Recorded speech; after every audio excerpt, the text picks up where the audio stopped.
السلام عليكم ورحمة الله وبركاته. الحمد لله رب العالمين، والصلاة والسلام على رسوله الكريم وعلى آله وأصحابه أجمعين ومن تبعهم بإحسان إلى يوم الدين أما بعد.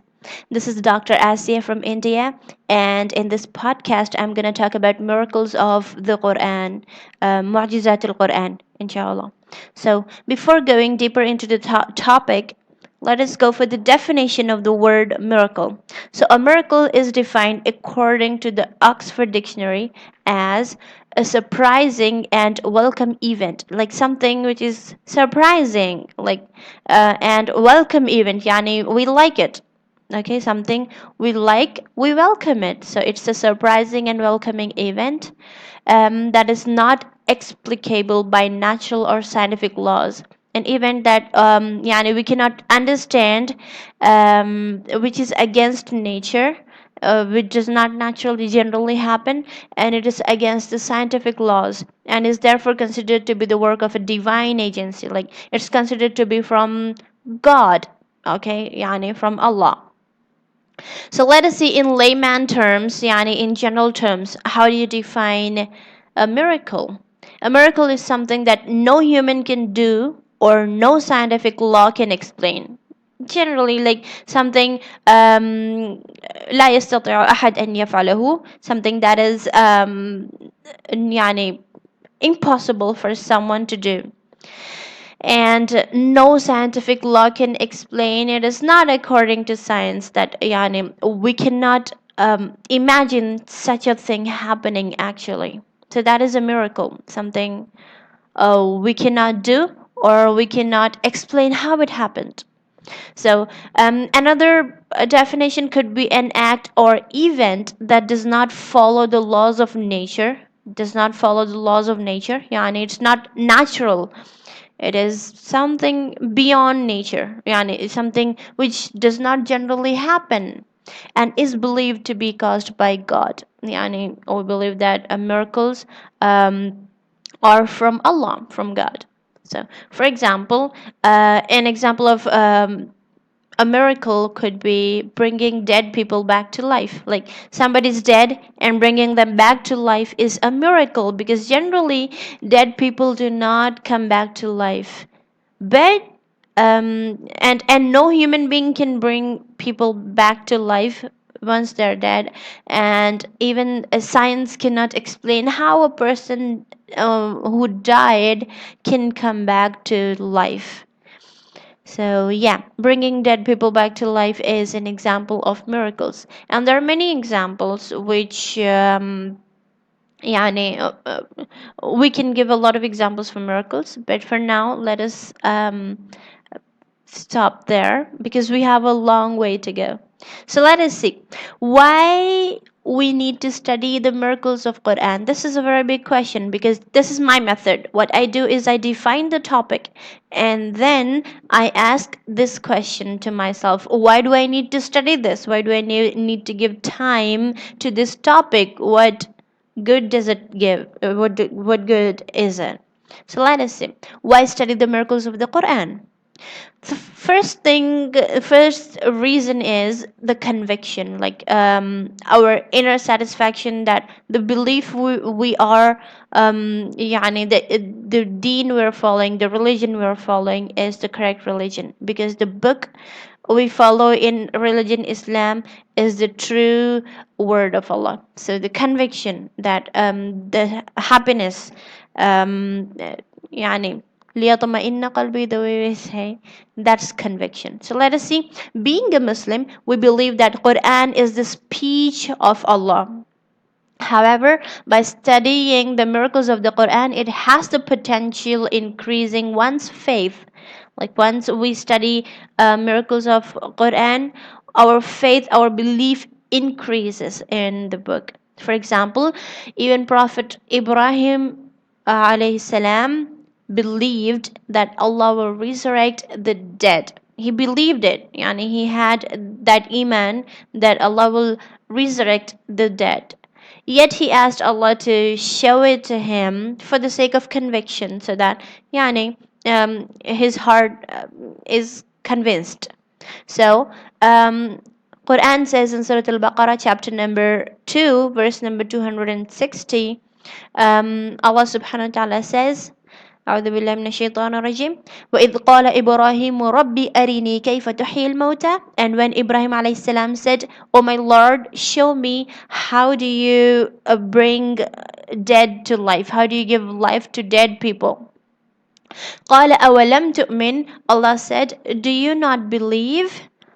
قال بلى. He said, Ibrahim alayhi salam said, "Yes, of course, بلى ولكن ليطمئن قلبي, but I want to see it because يعني I want conviction for my heart, so that my heart be satisfied." So there was belief, but then he wanted just conviction for his heart, to convince his heart, to make his heart satisfied. ليطمئن قلبي. So once we study the miracles of Quran, our belief will get stronger, because we would know that this is a true book, and every time we dig deeper, we our faith becomes stronger. The second thing and second reason why we need to study this is da'wah purpose.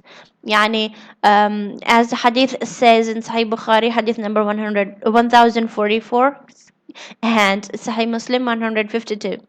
The Prophet said, "There is not a single prophet who was not given signs so that people would believe in him because of them." Yani all the prophets were given signs and miracles so that the people would believe because of them. For example, Musa alayhi salam had his asa, his staff, and there were a lot of things that the staff would do. When they needed water, he would hit يعني with that staff on a rock, and the water will come out. And then he would throw the staff, and it would become a big snake. So those were the signs given to Musa alayhi salam. Similarly, our Prophet Muhammad sallallahu alaihi wasallam was given the sign of breaking the moon into two pieces. Um, when he pointed at the moon, it broke into two pieces, and then again it got together again. So that was a sign given to the Prophet so that the people believe in him. People believe that he was sent from Allah, and that this is something no one else can do except Allah, except divine. Something divine it is. So that is for for dawah purpose. And the third thing why we need to study miracles of the Quran is the prophecies. Prophecy is something that is said before. The Quran foretold the events of the unseen. Quran predicted many things, prophesied many things that were going to happen, okay, before they happen, so that no era passed except something appeared that the Quran said would come to pass. And in every time, whatever Quran said came true. At least something came true, which proved the truthfulness of his claim. For example, about Rome, in Surah Al-Rum, Allah says that Rome was taken, Rome was defeated, but then after some time they will be victorious again. And then after that, those ayahs were revealed. After some time, they were victorious. The Romans were victorious. This proves that Quran is the true word of Allah, the creator of everything, and he knows everything. So he gave us a piece of information that was going to come in future, and that came true. And it proves the truthfulness of Quran's claim.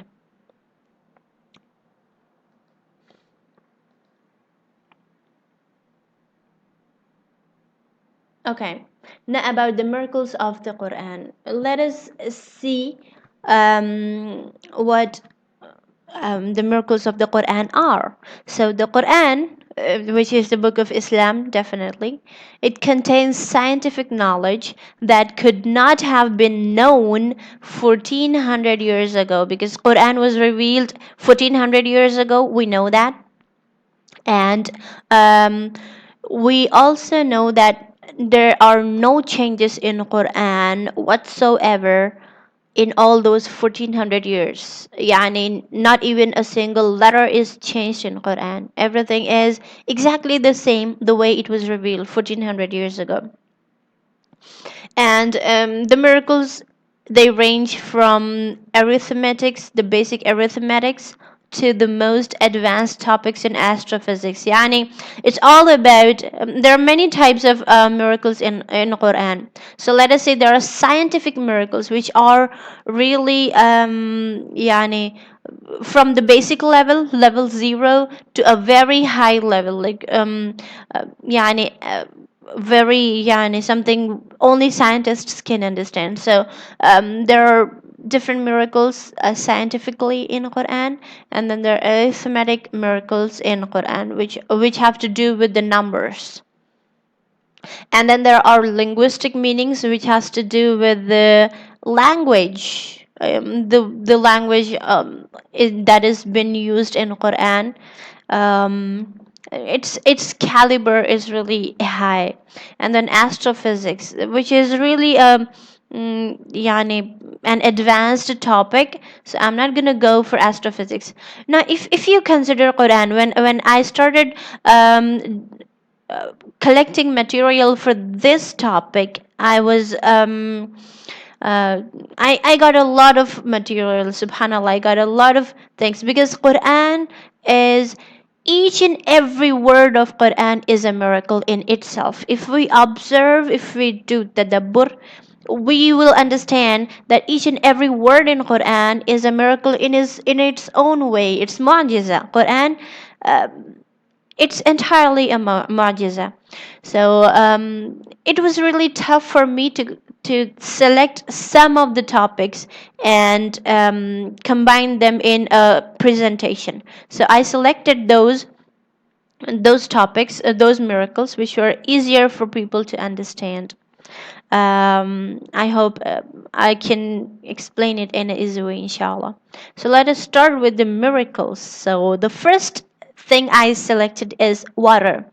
Water is really a miracle, but how is water mentioned in Quran? How is water a miracle of Quran? Let us see. The topic here I'm going to discuss about water is life in the universe is based on water. It's water based.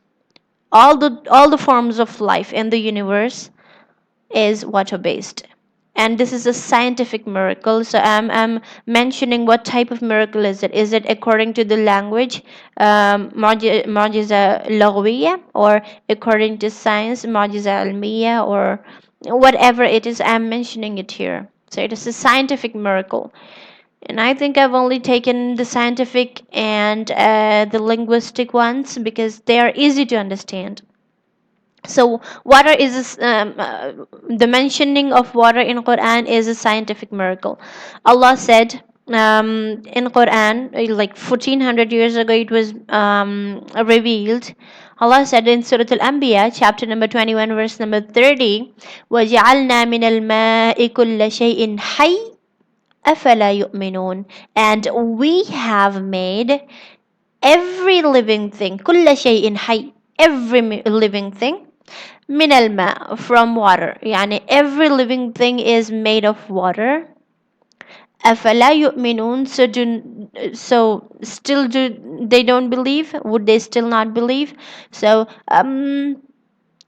if we cross check the references, the research done on the living organisms, we will understand, we will come to know that all the living beings have water. Most part of them is made up of water. If we remove water from the living beings, just a little bit of nothing is left almost. So I have taken for an example, I've taken the human body. A human body contains 72% of water, as we can see. It's an average, like it's not definitely all the human bodies contain 72%. It depends.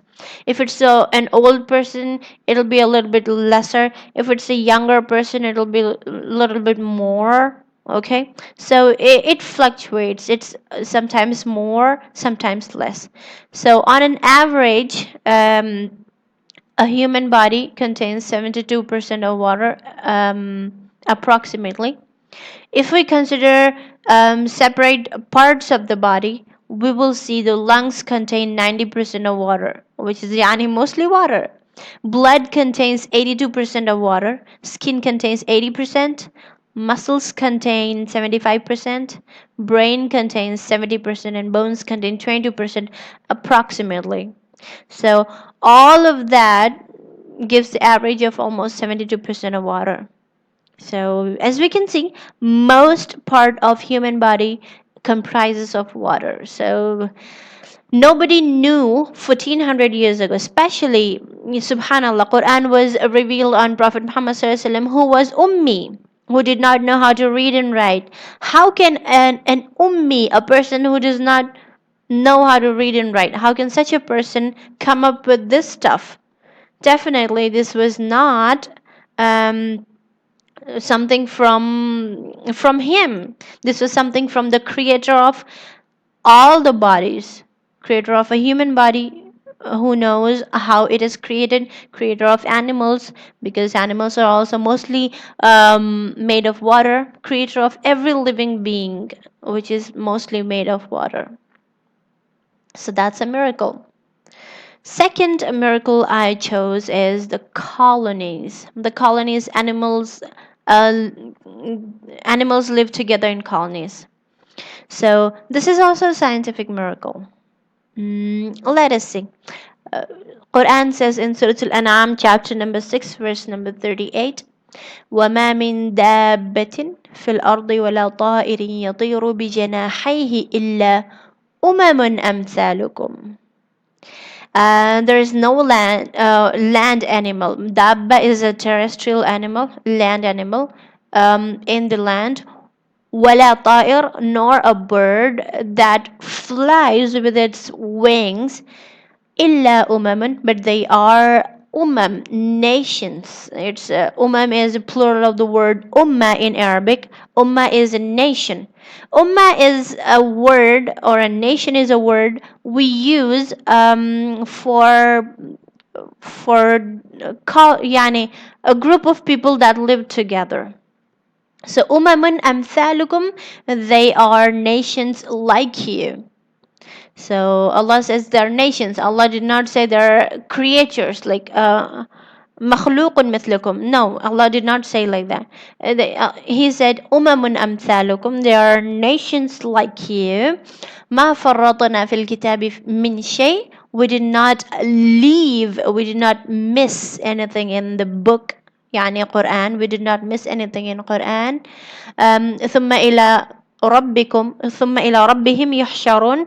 Then they will be gathered towards their Lord. So let us see what miracle is it. So I'm just going to concentrate on the word umam is the word that could be translated to nations. And as we see, if we 1400 years ago, nobody knew that animals do live in the form of groups. Not all the animals, they knew the animals they could see. For example, the birds, they lived together. Okay, and other animals, like you can see the zebras, the anteaters, the birds, they live together, and the yani elephants, they live together. So you can see, people can easily understand, okay, other animals live together in a group. But later on, when scientists discovered different colonies of ants, they came to know that even ants live together, yani, in the form of colonies. Not just that, when they discovered the colonies, they were really like constructed in a way. The human beings construct their colonies. There were separate places, separate columns for children. There were separate columns for worker ants. There were separate columns for males. There were separate columns for the queen, for the eggs, for yani everything. So subhanallah, there were all in the form of a colony, a complete society. So Allah said, they're nations like you. So they eat the way you eat. They live the way you live. They have separate rooms for them. They have they all even cultivate food. They even grow food. Subhanallah. So that is something nobody could have known 1400 years ago, especially Prophet Muhammad SAW, who was an ummi. How can a person who did never read or write, how can such a person know that all the animals or all the living beings live in the form of colonies, just like nations live, just like human beings live? Definitely he could not know that. So definitely this is from the creator of every living being, because he knows how they live. He created them, so he knows how they live. So definitely Quran is the book from Allah. The third one here is ants. I've chosen ants. This is really a great topic. Ants are called superorganisms. The reason they're called superorganisms is there are a lot of reasons to that. So this is a scientific miracle I'm going to talk about. So as you can see in the slide before, I showed you the way ants create a complete architecture, a complete architecture colony, in which they have different sections for different type of people, and they even store food. They even cultivate food, etc. In this case, I'm going to talk about one ayah, and I'm going to elaborate that ayah as much as possible, inshallah. So in Surah An-Naml, chapter number 27, verse number 18, Allah subhanahu wa ta'ala says, حتى إذا أتوا على واد النمل, until when they came. This is the story of Sulaiman alayhi salam, and when he was going along with his soldiers, when they came to Wadi Naml, the valley of the ants. Allah says Wadi, Wadi. Okay, so keep it in your mind that I'm going to talk about Wadi. Wadi Naml, the valley of the ants. قالت نملة, an ant said, يا أيها النمل, O ants, ادخلوا مساكنكم, enter your dwellings, your houses.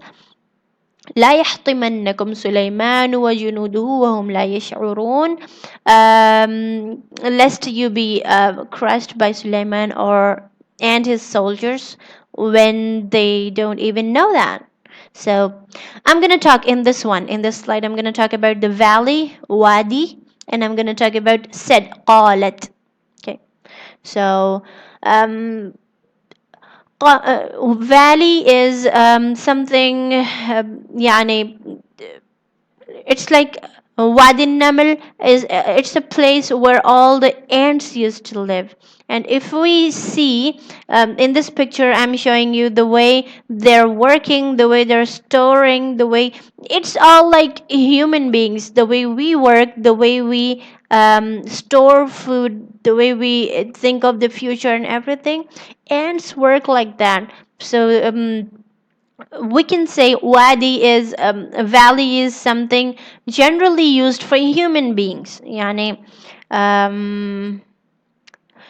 for human beings, it's definitely a human being thingy. But in Quran, Allah says Wadi Naml. It's a place where all the ants lived. So this also shows that they live together in the form of colonies, and they work together the way human beings work, and everything is systematic as it is with human beings. Also, you can see in this picture they're carrying load, and they're doing everything all together. And I'm going to say it. I'm going to concentrate on the word said. قالت نملة, said.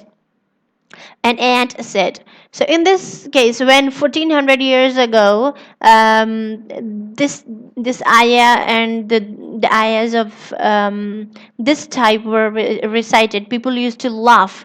قالت نملة, كيف قالت نملة? How did she talk?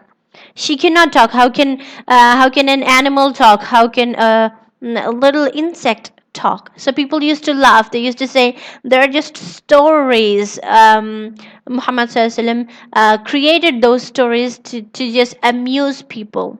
Subhanallah. But no, this was not to amuse people. Later on, scientists discovered that all the animals talk to each other. They conversate. They have a conversation with each other. So we can see, subhanallah, 1400 years ago, people used to laugh on those on Muslims when they recited this ayah. قالت نملة. It's not possible that she can talk. An ant can talk. But now we know that all the ants talk, all the animals talk. They do have a conversation between them. So science now accepts whatever Quran said 1400 years ago. So who would have known that an ant talks except the creator of ant itself? So definitely this is not something a story made up later. This is from the creator of ants. This is from Allah himself. Next slide, I'm still going to talk about ants. Ants is a very big topic, and it's very interesting too. So I'm going to talk about ants, the superorganisms, but this one I'm going to talk about the linguistic miracle according to the language. So let us see the same ayah, Surah An-Naml, chapter number 27, verse number 18. حتى إذا أتوا على واد النمل قالت. I'm going to talk about the grammar, the language here. قالت, it's a feminine noun. Or we know that in Arabic we have, it's a feminine verb. So we have masculine verbs and feminine verbs separately. So in this case, Allah said, قالت نملة. A female ant said. Allah said, a female ant said, قالت. He did not say قال نمل, قالت نملة. Now, when we see the structure of, okay, let us see the entire scenario, and then I will bring you back to this. So قالت نملة, an ant said, a female ant said, enter your houses, so that the Suleiman and his soldiers would not crush you. So just try to imagine the whole scenario. It's like a complete story that at the end she says, when she sees Sulaiman alayhi salam and his soldiers coming towards them, she says, oh ants, enter your dwellings. She actually is warning them. So generally, when something is about to happen, a man generally stands up and says, oh, people, enter your houses. People are, yani, there is a danger. So generally it's a man who warns people. But in this case, it's a female. Allah says, قالت نملة, a female ant said, oh ants, enter your house. He is actually warning them. Why is it a female? Why not male? So let us see. We came to know very later, not 1400 years ago, very later we came to know that the structures of ants are different. Yani ants look differently. For example, this one is the queen, which is always female, and she would be really big body, and she would have long wings attached to her body, so she can fly. Second one, male. This one is a smaller body compared to the queen, and he would have wings too. Third one is worker ant, who's all the time female, and all the females, all the workers are female, and as you can see, they have smallest body when compared to those two, and they do not even have feathers. Sorry, not feathers. They do not even have wings to fly. So, in that scenario, when Sulaiman alayhi salam was coming with his soldiers, If it was a queen or if it was a male, okay, let us talk about male. Sorry. Okay, let's talk about male. If it was a male, then it would have yani, used its wings, and the male can fly, so it would fly away. Even if Sulaiman salam and his soldiers are coming, the male would fly away. But the female worker cannot fly because she does not have wings. So she says, run and enter your house because she cannot fly. If she can fly, she would fly away. So Allah used the word precisely, exactly, قالت, feminine or female ant said, because all the female ants would have to run and enter the house. Males can fly away. So this we did not know 1400 years ago. Now we came to know about it, and now we say, oh yeah, Allah knows it. Another word I want to concentrate on is لا يحطمنكم. حطم. Hatam is a word that could be translated to crush. So when the things break, when something breaks down, for example, if a glass breaks down, you can see it breaks down into pieces. But when you kill an animal, when you crush an animal or a cockroach, for example, you see the cockroach has all the watery substance that comes out. It's like a paste that is formed when you crush a cockroach. Any animal, if you crush any small animal or small living organism, it would form a paste if you crush it. But in case of an ant, if you crush it, it would not form paste. It would form something like this. I did not get a picture of exactly how a crushed ant looks like. So I found this picture. No, it is okay if I elaborate the point using this picture. So when you crush an ant, it does not form paste. It forms, it's more like a glass when it's crushed. It forms little pieces. Similarly, ant also, when it is crushed, it forms little pieces, as you can see in this picture. So Allah used the word لا يحطمنكم. They don't crush you, and the word hatam is actually used to demonstrate the breaking up of certain thing in the form of glass pieces. The way the glass um, shatters, the glass is crushed and shattered, that is hatam. So Allah used that word exactly. He did not say any other word that would give the meaning of forming a paste or something, the way all the other animals do. But ants do not form a paste when you crush them. They get crushed the way glass gets crushed. So that is the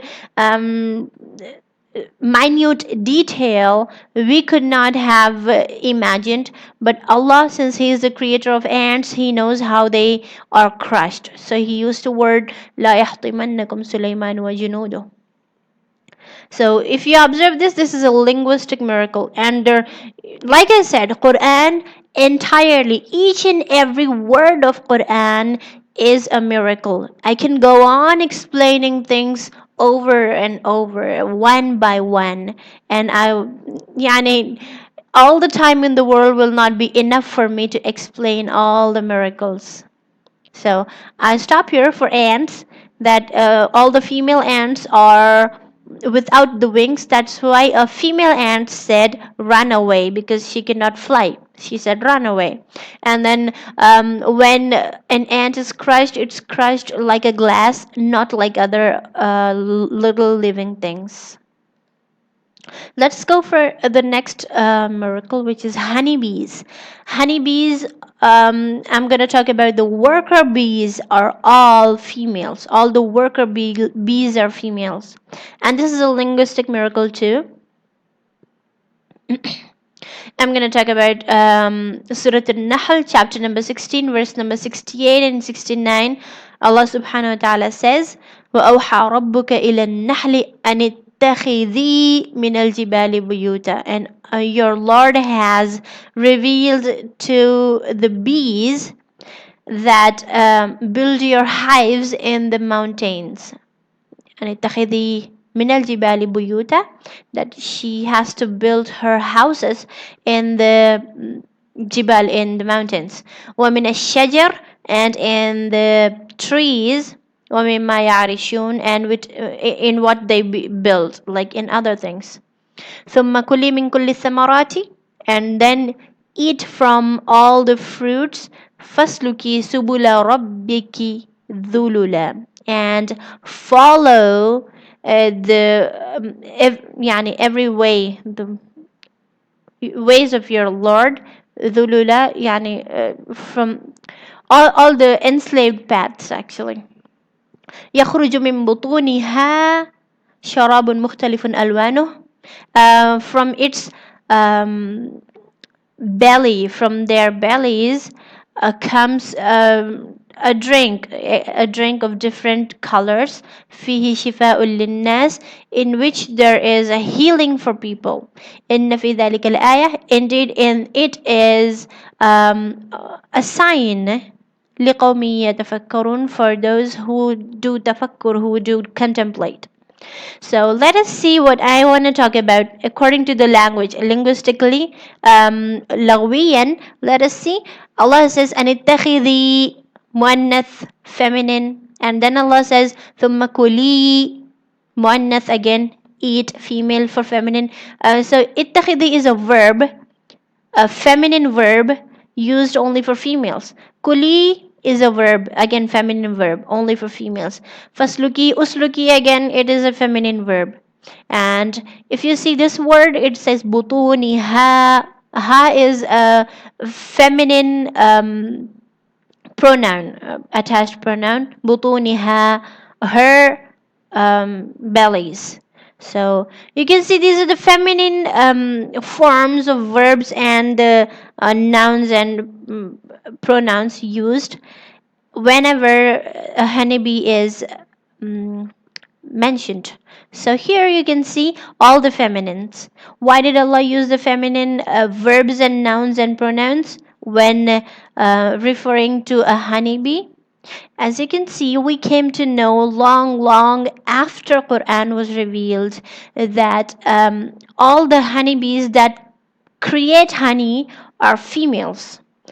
Males do not create honey. Males are only for the sake of reproduction, and they're really a handful. They're not a lot. But females, they make honey. يخرج في بطونها. Females, they make honey actually. And اتخذي, to Allah used a feminine noun, feminine verb for this. You can see all the females create honey, and so Allah says female. Allah uses female verbs in this case. He did not use the male ones. So definitely the Prophet ﷺ would not have known, or anyone would not have known this 1400 years ago. Now we come to know about it. So definitely it's a miracle. Another miracle I'm going to talk about is the Dead Sea. The Dead Sea is the lowest point on earth. We know the height. So Dead Sea is the lowest place on earth, lowest point on earth, which is in Jordan. We know that. So this is a geographic miracle, according to the geography. So Allah says in Surah Al-Rum, chapter number 30, verse number 2 and 3, غُلِبَتِ الرُّوم, the Romans were defeated. في أدنى الأرض, in the lowest of the land. Adna in Arabic is from dana yadnu, lowering. So أدنى الأرض, the lowest of the land.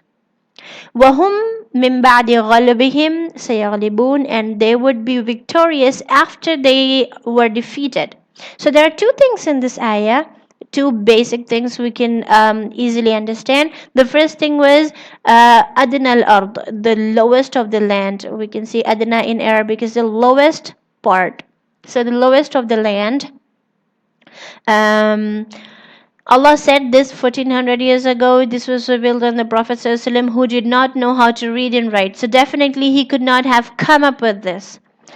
But we came to know about this, that the Dead Sea, where the Romans were at that time, that was Dead Sea. Now we came to know recently that Dead Sea is the lowest point on earth. That is the Adnal Ard that Allah says. So definitely this is not something the Prophet Muhammad SAW could have come up with. This is the word of Allah, who created the world, who created the Dead Sea, and He knows that the Dead Sea is the lowest point on earth. He knew it long before anyone else could have known it. Another thing in this ayah is وَهُمْ مِنْ بَعْدِ غَلْبِهِمْ سَيَغْلِبُونَ. After they get defeated, they're going to be victorious again. So this is something Allah predicted. Allah said this, not predicted actually, it is a prophecy. Allah prophesied before, and it happened actually. So for example, if someone says something and it happens, you know that they're true. In this case, Allah said that the Romans are going to be victorious, and they were victorious afterwards. That prophecy came true, so we know that Quran is the true book of Allah. Next, we're going to talk about the sex of the baby, the gender, male or female. The father determines the sex of the baby, not the mother. So this is a scientific miracle, definitely. So in Surah An-Najm, chapter number 53, verse number 45 and 46, Allah subhanahu wa ta'ala says, وَأَنَّهُ خَلَقَ الزَّوْجَيْنِ الذَّكَرَ وَالْأُنثَى. And indeed, He, yani Allah, created the male and female pairs. من نطفة إذا تمنى, from nutfa, from the zygote which is formed إذا تمنى, when semen is emitted. Okay, so tumna, Allah uses the word mani specifically when mentioning the genders male and female. Many semen, we did not know 1400 years ago that semen determine the gender of the baby. Now recently we came to know that ovum, the egg of the mother, has XX chromosomes, and semen have XY chromosomes. Now if X chromosome from ovum and X chromosome from the semen, they get attached, then it's going to be a daughter. But if X chromosome of mother's ovum and Y chromosome of father's semen get attached, then it's going to be a male, a son, not a daughter. So you can see an egg, an ovum from the female, from the mother, has both the X chromosomes. So she cannot determine the sex, the gender of the baby. Whereas the semen from the male, the mani, it contains XY chromosome. So if X and X chromosome of male and female meet, it's a daughter. If X and Y chromosome meet, it is a son. So only semen determine the gender of the baby, not the ovum. So basically, the father determines the sex or the gender of the baby. The mother do not determine it. We did not know this 1400 years ago. Actually, nobody knew except Allah, because Allah is the creator of human beings. Allah is the creator of semen. Allah is the creator of ovum. Allah is the creator of zygote, nutfa. Allah is the creator of everything. So He knows how everything is created. So definitely, Quran is the speech of Allah. Next miracle I'm going to talk about is the brain functions. Different parts of the brain have different functions. This we did not know 1400 years ago. This is also a scientific miracle. Allah says in Surah Al-Alaq, chapter number 96, verse number 16, نَاصِيَةٍ كَذِبَةٍ خَاطِئَةٍ, a lying sinful forehead. We're going to grab you and drag you with the forehead the lying, sinful forehead. So why did not Allah use any other part of the brain? The brain is the brain is the leader. It commands the entire body to do everything. So why specifically the forehead? Later on, when science started researching, when people started researching and science started getting advanced, we came to know that the prefrontal lobe of the human brain is responsible for logical يعني decisiveness, what to do now, what to say now, what to do now, how to reflect, how to react, everything. So planning and decisiveness, logical rationalization, everything comes in the prefrontal lobe. So that is a part exactly behind the forehead, exactly inside the forehead. So that part is responsible for lying and for sinning, because sin is also from the logical rationalization, what to do. Doing is a sin. So definitely this part is responsible for lying and sinning. So Allah would drag a sinner or liar with his forehead to punish him. So this is a scientific miracle. Nobody knew it 1400 years ago. Now we came to know recently that this part is responsible for lying and sinning. So this part should be held responsible for that. Next, water cycle. I'm going to talk about the water cycle. The sky returns the water back to the earth. This is the topic. And again, this is a scientific miracle. Allah subhanahu wa ta'ala says in Surah Al-Tariq, chapter number 86, verse number 11, وَالسَّمَاءِ ذَاتِ وَالسَّمَاءِ ذَاتِ الرَّجْعِ. The sky has been explained in different ways, like وَالسَّمَاءِ ذَاتِ الْحُبُكِ and وَالسَّمَاءِ ذَاتِ الرَّجْعِ وَالسَّمَاءِ ذَاتِ الْبُرُوجِ, like that. So Allah has created the sky, and Allah explains its qualities and attributes in different verses, in different ayahs, in different ways. In this case, Allah says, وَالسَّمَاءِ ذَاتِ الرَّجْعِ. Raja is returning. So by the sky which returns. 1400 years ago, people used to laugh when they heard this sky that returns. What do you mean by the sky that returns? Does the sky go anywhere? No, it has a deeper meaning. It has this small ayah, just 3 or 4 words barely, and Allah explains the entire water cycle in such a small ayah. Subhanallah. Just check it. The water is after rainfall, the water goes in the ground. This is the underground water that goes again to the seas and rivers, the water bodies. And the rivers come and they join in the seas and the other water bodies, and the water from there is evaporated towards the sky, and then the sky keeps it cool, and the water gets condensed and forms clouds, and then the clouds go and rain. So this is a cycle called water cycle. As you can see, main role played in the entire water cycle is the sky. The sky is playing the main role. The sun from the sky is heating the water so that the water comes up, and the sky is raining the clouds. The clouds in the sky are raining. So you can see the main يعني the main role is for the sky in this case. And Allah says, by the sky that returns. So the sky returns the water back to the earth, and then takes the water from the earth and then returns it back to the earth. It comes and goes, it keeps returning like that. So this thing we did not know 1400 years ago. Now we came to know recently about the water cycle. So definitely Quran is Allah's word, because Allah is the creator of water, the skies, the earth, and everything. So He knows the water cycle, and He mentions that in Quran. Now the tectonics. Tectonics is the Earth's crust has crushed. Okay, and the word tectonic means anything that has to do with the structure of the Earth, the way the Earth looks, inside and outside. That is tectonics.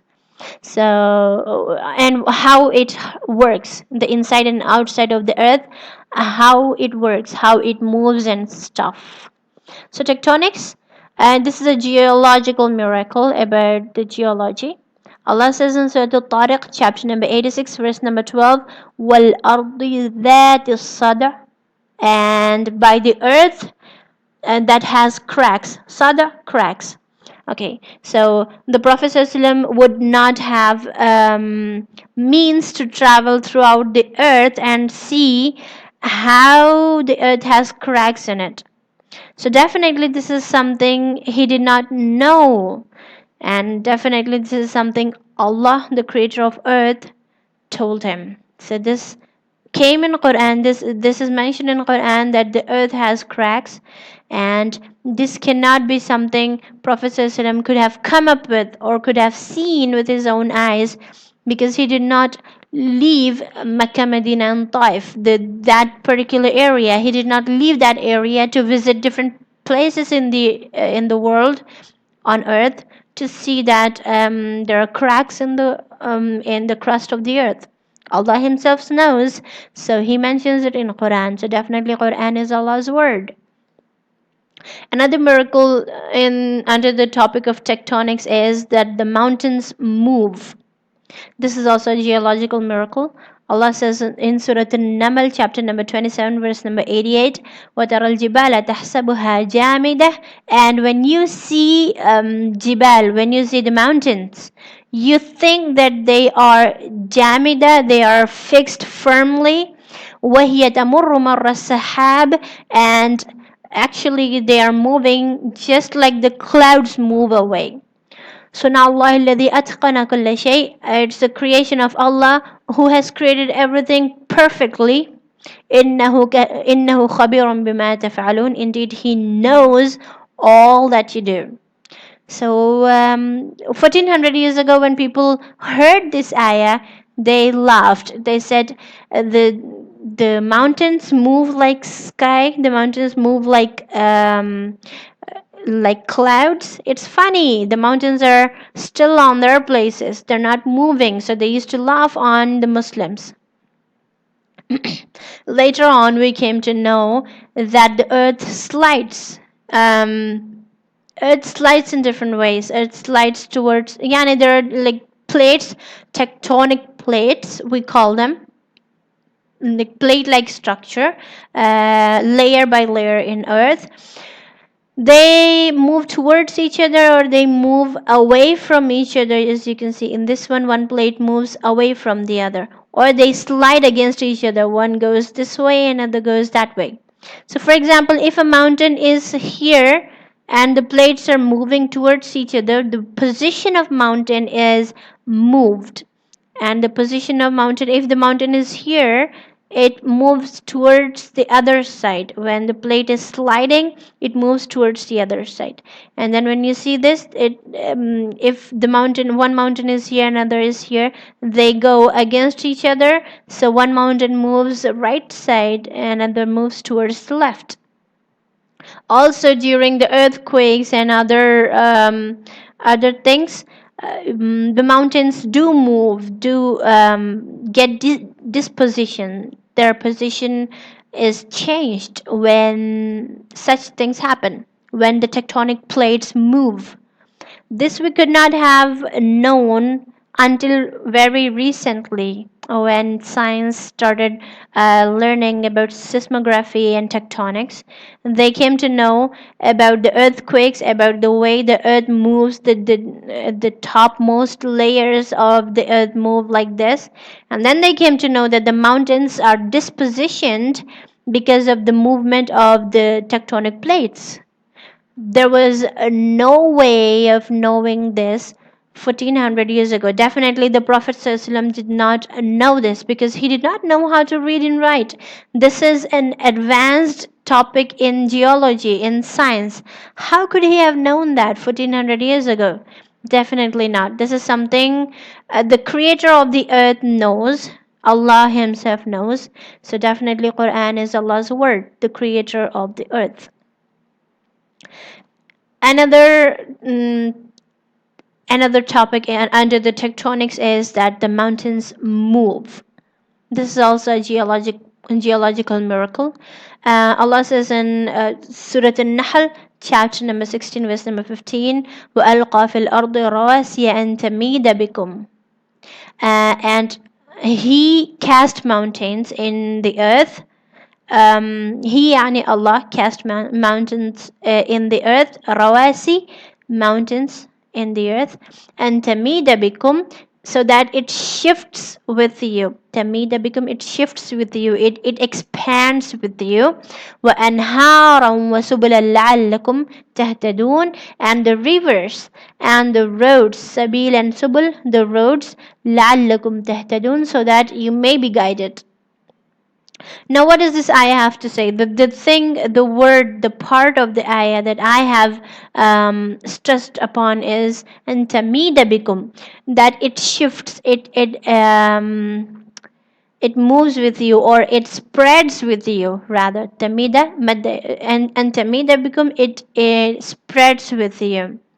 So this was something no one could have known 1400 years ago, that the earth expands or shifts along with everything that is on top of it, along with us. We live on earth, and the earth keeps shifting along with us, and we don't even know that. Subhanallah. See, these are the ways the earth shifts or moves. So, for example, the earth goes down, and so the groundwater comes up, and the rivers are formed that way. So Allah says, وَأَنْهَارًا, and the rivers are also like that. So the rivers, they also move. They are also created, or they move from one place to other, because the earth goes down, or the earth tectonic plates slide against each other like this. One goes down, another goes up. So the position of the river is changed because of that. Or the earth rises up, so that the mountains are formed. So Allah says, وَأَلْقَى فِي الْأَرْضِ رَوَاسِي, Allah spread the mountains, cast the mountains. So these mountains are also formed by the activity of earth, the tectonic activity of the earth, that the earth plates move up when a mountain is formed. And this could also happen that one tectonic plate moves up, another moves down, so the position of the river is changed again. Like the other one, this is a little bit different. The other one was away from each other, this is towards each other, but one goes up, another goes down. And in this case, you can see the volcanoes. Yeah, these are the volcanoes that actually remove the inside of the earth, and so probably the mountain could go down because the inside has become a little bit hollow. And then this one is also one plate remains the same, and it does not move, but another plate goes down. So the position of the river is changed because of that. So we can see basically Allah is creating the ways by the tectonic plate movement. Allah is creating mountains. Allah is creating the rivers and changing the positions. And you can see the earth shifts along with us on top of it. So this is something we could not have known, or nobody could have known 1400 years ago. Definitely this is something only the creator of the earth, creator of the rivers, creator of the roads, creator of the mountains, Allah alone knows. And definitely Quran is Allah's word. Now, this is the last miracle, and this is definitely something I love. This is in Anatomy. Anatomy is the structure of a human or any animal's body. Anatomy, the structure. So I'm gonna talk about only a man can have one heart. This is an interesting topic, and I loved it when I studied this. Um, so I said only a man can have one heart. Yeah, you heard it right. A man can have one heart. This is an anatomical miracle, a scientific miracle. Allah says in Surah Al-Ahzab, chapter number 33, verse number 4, ما جعل الله لرجل من قلبين في جوفه. Allah did not make for a man two hearts in his torso, in his interior, inside this part. Okay, Allah did not make for a man. If you observe, Allah used the word li rajulin for a man. Allah did not say li shakhsin for a person. Okay, so this is something critics of Quran used to laugh upon. They used to say, okay, a man cannot have two hearts. A man has one heart. What about a woman? Can a woman have two hearts? Well, yes, a woman can have two hearts. If you observe, when a woman gets pregnant, when she carries the baby in her um, womb, she knows she has her own heart in her interior, and she has the heart of her baby in her interior. So basically, a woman can have two hearts in her interior.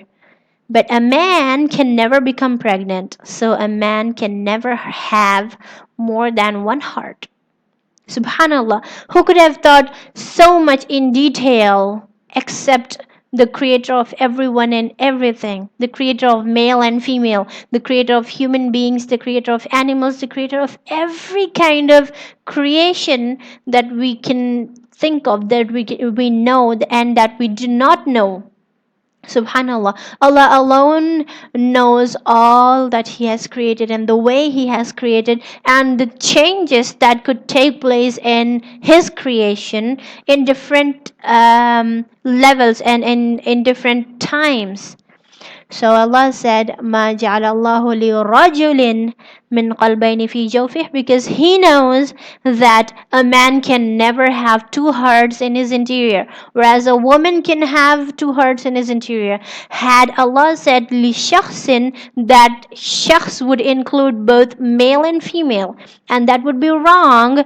And Allah did not choose the word li shakhs because He knows that shakhs can be a female also, and a female can have two hearts at least one at one point in her lifetime. When she's pregnant, she can have two hearts. If she has two babies, she can have three hearts. If she has three babies, she can have four hearts in her interior accordingly.